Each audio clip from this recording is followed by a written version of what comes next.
Hi everyone, welcome back to SGTV. I've been roped into using this Houseparty app, so you're probably going to see me get really angry with it and acting like an old man trying to use technology. But I'm joined by Simon Bell from SB Electrical. Say hello, Simon, wherever you are on here. There you are. And we've also got Theo Webster from Theo Webster Electrical. Hello, right. Hi, both of you. It's good to have you both here on this dodgy app that my daughter uses a lot better than me. So I just wanted to sort of get you both on here because if I can ask like a couple of questions, I'll get sort of two people's point of view, and just sort of casual chat really about what's going on in the industry and where you guys have come from. So what is it? I mean, but everyone I've spoken to has always had a different route into the industry. So I mean, starting with you, Theo, what was your route, your path getting into becoming an electrician? Well, I was just lucky enough really. As soon as I left school at 16, I got an apprenticeship, so a level 3 apprenticeship. I was quite lucky. I finished it by the time I was, just before I was 20. And I sort of changed jobs a couple of times, and then I've been self-employed now for the last 4 years. So I've only been in the industry 10 years, but it's all I've known since I left school, really. So. Yeah. How about you, Simon? Well, ironically, I wanted to be a TV engineer because I'm obviously a bit older than Theo, and my parents used to rent a TV from Radio Rentals, and every time the TV repair guy came, he used to get the back off this massive TV, and I used to be, wow, look at all that. And I wanted to be a TV repair guy. So at school, meant to put me out, in the last year of your work experience, and they sent me to an electrical contractors. So my first day of electrical contractors, I was looking for these TVs to repair, and there was none about because we ended up chopping walls and stuff like that. But the guy who owned the company actually, I was there a whole week, says, there's a job at the end of this if you want. So I thought, right. So when I left school on the Friday, I started electrical contracting on the Monday. And then from that, I went to a different company because I was JTL, and this other company went bust. And they then went bust. So I ended up actually being self-employed before I was actually out of my time. So I've actually had SB Electrical for over 20 years because I had to have it as a subcontractor. So I've actually been I was only employed for about 5 years. So Yeah. So that's it really. I've just been on my own ever since. Do you think for both of you, becoming self-employed is always the goal? When you're on your route to becoming an electrician, that is the main goal, to get yourself on your own? I'd say for a lot of blokes, probably, yeah. It's nice to have that, to work for yourself. And certainly, like both of us, you work under your own name. It's quite, proud to work for yourself, I think. But there's a lot that goes with it. It's not all good. A lot of blokes, certainly a lot of blokes I know, they would like to work for themselves, given the opportunity. Are you both just domestic installers, or do you venture out into other bits? Yeah, we'll do everything. So domestic, commercial, industrial, and agricultural, where we are quite a lot. So. Yeah, my background is industrial, really, industrial commercial. I only went into domestic later on, but we do actually do quite a lot of domestic now, just for the fact of the cash flow. I think cash flow for domestic side is what keeps a business afloat, really, because you can, if you're doing rewires or new builds, the turnaround on your cash is a lot quicker than it is for working. For example, we do quite a bit in the Royal Derby Hospital, but then you have to wait quite a long time for your money through the contractor who work there, you see. So I see domestic side more as keeping my cash flow, paying my guys and stuff like that. Yeah, is that the same for you, Theo? It's your domestic is the... It's like your bread and butter, really, isn't it? It keeps the cash flow going. Yeah, definitely. Yeah. Yeah. So obviously, I mean, we've done a couple of videos now. What we have here at Scolmore of being sat here at home, you know, housebound. So what's the situation for you guys out there? Yeah, I mean, we're still doing obviously call out work. Sort of last week we were sort of still finishing jobs off because it was, you know, it was close enough to home we could get to it. Nobody was there, sort of thing. You know, it's not like we were people like, you know, coughing away like that. So it's not. I know. But, It's like Simon is there.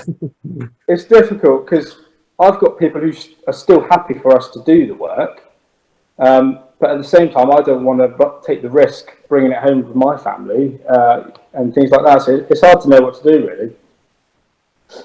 Yeah, we like I say, we do quite a lot. Well, we do a hell of a lot for the Royal Derby Hospital. So I've got guys, my lads in there working for them because they have to go in and work on the maintenance side. We've stopped the commercial work for now, but we're doing a couple of housing, some new builds and the rewire. The rewire's not lived in, and the houses are new builds. And what the guy's done there is he sort of let the electricians in for Monday, Tuesday, and the plumbers go in Wednesday, Thursday. So there's only one guy in there, kind of thing, and tried to just keep it at that. Yeah. Are you finding the calls are sort of drying up at all with everything that's going on for jobs? Oh yeah, yeah. I've not had any inquiries for new work. Certainly not in the last 2 weeks. Only call out work, and we've had huge amounts of work cancelled as well. But you know, so Yeah. we've had endless cancellations. People just not wanting Yeah. us to their homes, or they're. I've got quite a few which are trapped in New Zealand as well. Some of my clients are trapped in New Zealand, so they're having to cancel because they've got no idea when they're coming back, and yeah, so it's quite difficult. I think at the moment we're okay, but certainly over the next few weeks I think we're gonna see some big changes, and it's going to be a bit of a struggle, I'd imagine. Yeah, definitely. Yeah. I agree with that. You've both got staff under your wing, haven't you? So what can you do to, you know, keep them on, or what's going to happen? We're quite lucky. I've got a few sort of quite large unoccupied barn conversions we're doing. So again, it's quite close to us where we are. So I can send my lad off to that if I have to. You know, if I have to stay at home, so be it. But if I can keep him in work, I'd rather do that.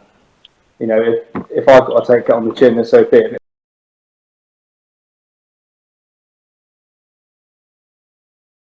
I think they've done quite well in what they have done, but they've sort of forgot the director side of it. But they obviously know that directors pay themselves quite a low salary, PAYE, and their money is made up by the dividends. So they've basically give us 80% of our PAYE, which they know is going to be quite low, really.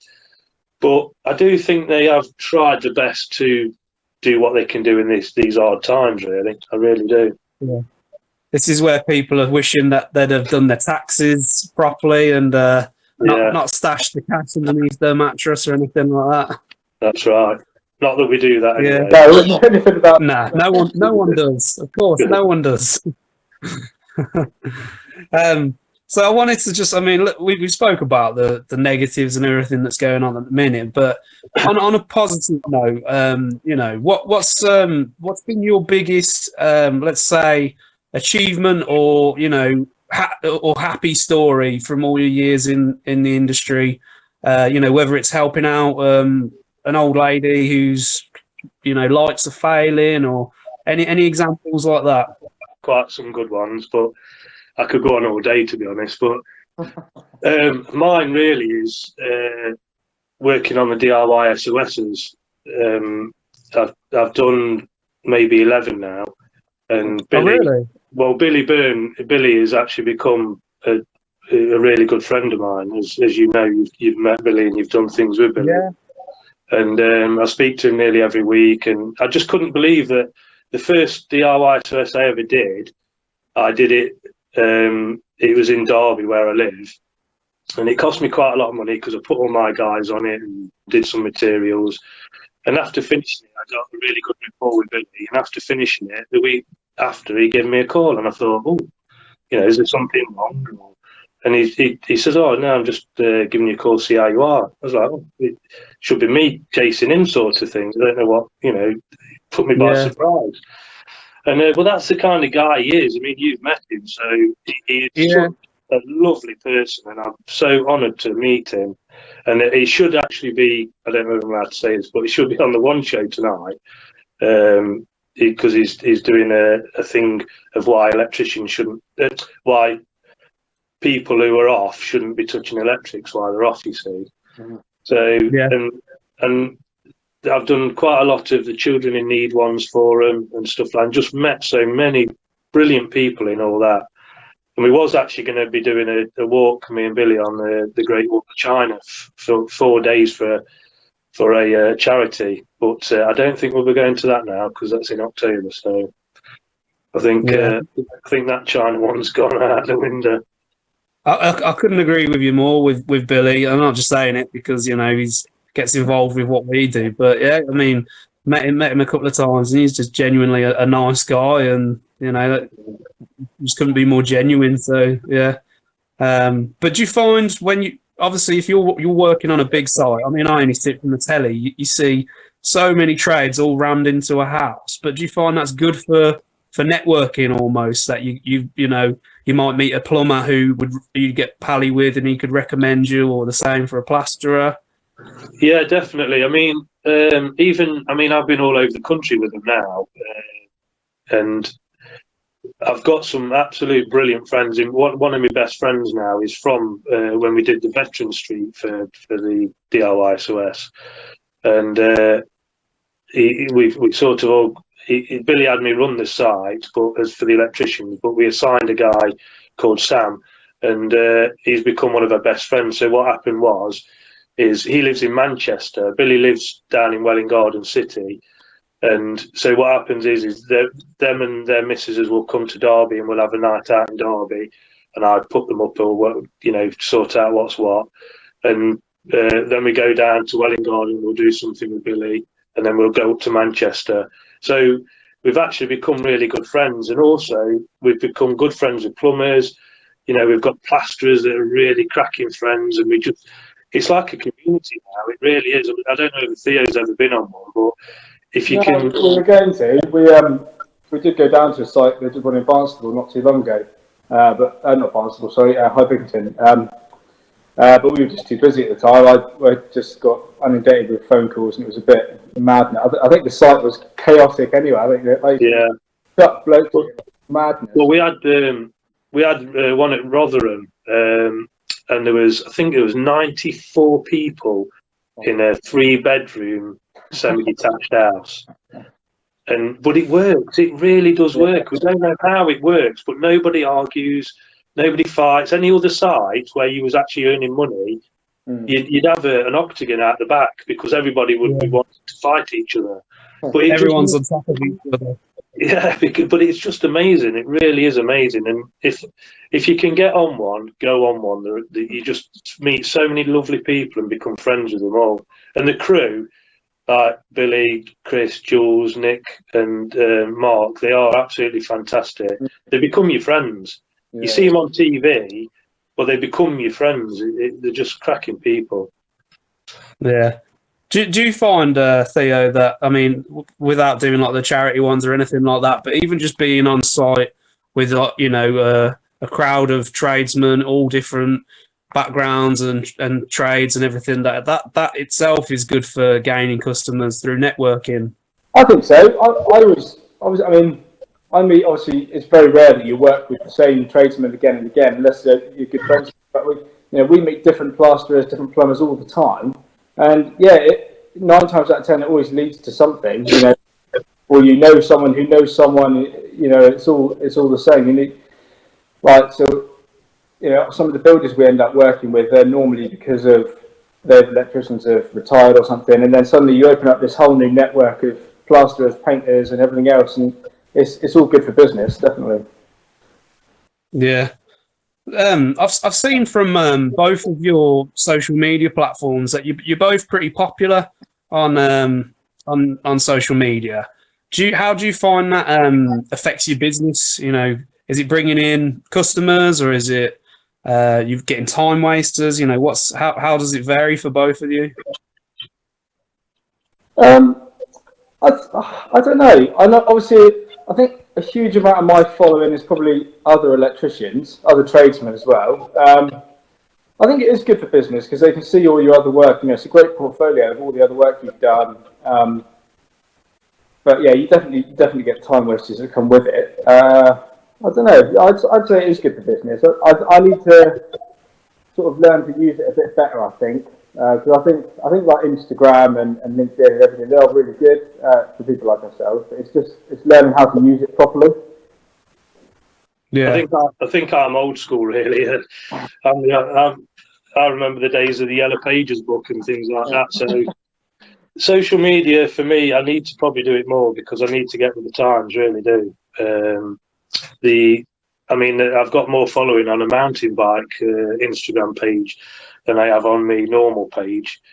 But yeah, I probably really do need to work on that because that's what's happening now. I mean, look at us now. We're talking over this, and I didn't even have this app till Saturday. So, I think it is. You've got to get with the times, definitely. Even my website's been the same since 2007, and I think it's got a picture of two of my vans on my old house drive. You know, so yeah, you've just got to try and get with the times, haven't you? yeah. I mean, putting all the current situation aside, with everyone being on lockdown, but hopefully that'll all be over before we know it, and we can all get back to work. But which direction do you think the industry is going to be going in? Is it going to be you're going to be sticking with your bread and butter work, or do you think smart tech or renewable energy things, that's all going to be coming onto the scene, or how do you envision it going? I think it will, definitely, with like renewables and definitely smart homes. I think it's going to become more and more common. I mean, at the moment where I am, smart homes, you don't really see them cropping up. It's quite rare. Renewables is definitely quite common down here. But I think as prices change, as it becomes more common, obviously prices come down. It's all relevant. But I think, given time, I think it's definitely going for smart homes to be cropping up, which would be nice because they're really interesting projects. Actually, really interesting. I think the EV stuff is. We've been on the courses now, and I think that will kick off big time. Especially now they're bringing out points where you don't have to put an earth rod in as well, which I think was the big sticking point to the EV stuff.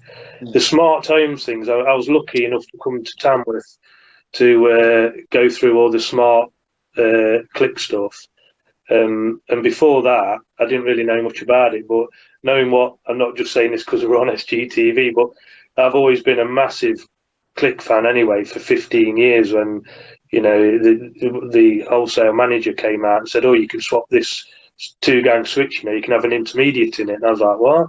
So, but the smart stuff from the click that you can do with it is absolutely brilliant. And I think that's going from strength to strength as well.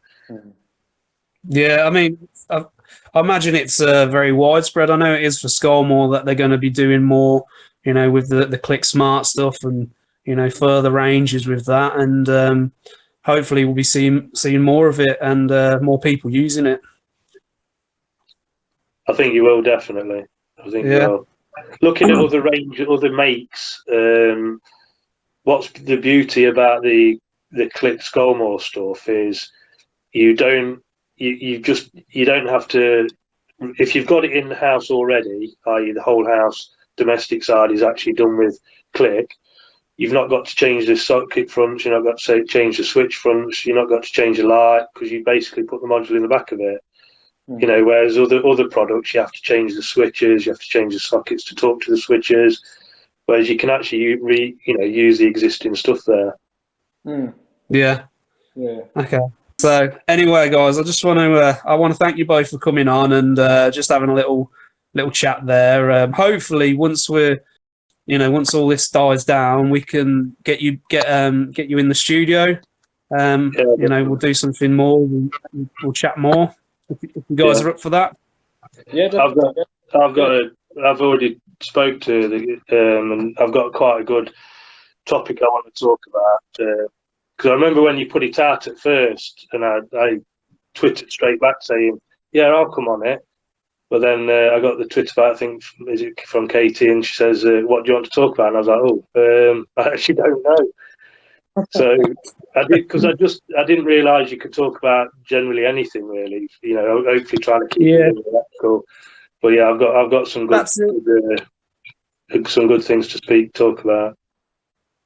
No, that would be great. I mean, like I said before on this show, we don't want it to be sort of overly product based. We do want it to be more of a talking point, you know, topics in the industry. And at the end of the day, you know, people like me who are stuck in an office and I'm not on the tools, I don't know the industry as well as you guys. So subjects and topics and things that people want to be hearing about, whether it's apprentices, courses, anything. You know, you guys are the wealth of information. So if you've got ideas, then just bring them to us, and we'll be happy to get people on like yourselves, and we'll be talking about it. Yeah, brilliant. Cool. Yeah. Right then, I'll leave you both to it, and I just want to thank you again, and thank everyone out there for watching, and we'll hopefully see you all again next time. Thank you. Thank you.